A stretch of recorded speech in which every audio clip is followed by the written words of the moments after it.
রাত পোহালেই অনুষ্ঠিত হতে চলেছে ভারতের ৭৮তম স্বাধীনতা দিবস। ওই দিন যাতে পূর্ব বর্ধমান জেলার শহর বর্ধমানে কোনো নাশকতা বা অপ্রীতিকর ঘটনা না ঘটে, তার জন্য পূর্ব বর্ধমান জেলা পুলিশ প্রশাসনের পক্ষ থেকে শহরের শপিং মলগুলিতে ও বিভিন্ন জায়গায় ডগ স্কোয়াড দিয়ে নাকা চেকিং করা হয়। প্রতি বছর স্বাধীনতা দিবসের আগের দিন এই তল্লাশি অভিযান চলে।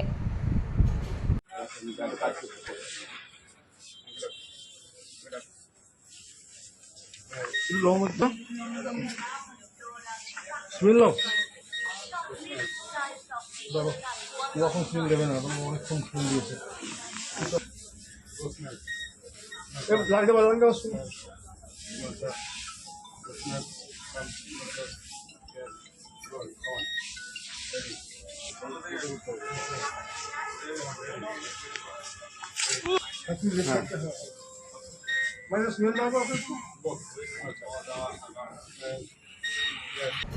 পূর্ব বর্ধমান থেকে তন্ময় ঘোষের রিপোর্ট, আনন্দ বার্তা।